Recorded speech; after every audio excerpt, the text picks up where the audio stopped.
Nasunog ang isang tindahan ng LPG at ilang bahay sa Caloocan.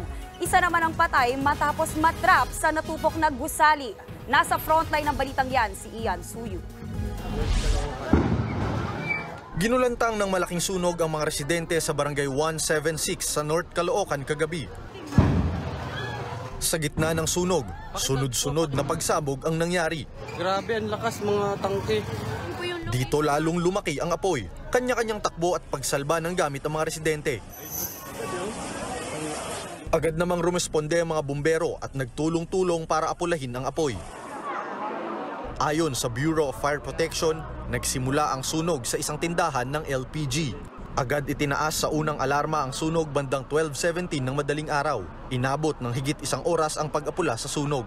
Nang mapatay ang apoy, dito natagpuan ang sunog na bangkay ng isang lalaki. Base sa investigasyon, empleyado ng nasabing tindahan ng LPG ang biktima. Doon nagsimula yung apoy. Doon sa mercantil, nadamay lang yung mga residential. Base sa mga witnesses, nakainom daw po siya, kaya hindi nakalabas.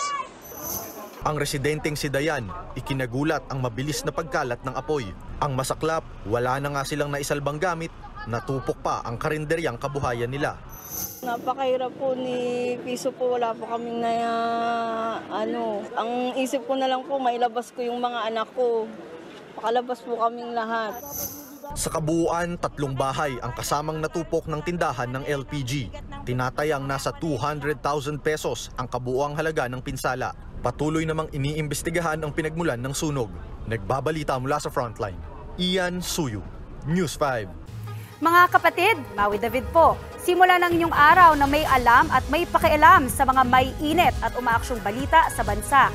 Para maging una sa balitaan, mag-subscribe at mag-follow sa social media pages ng News 5.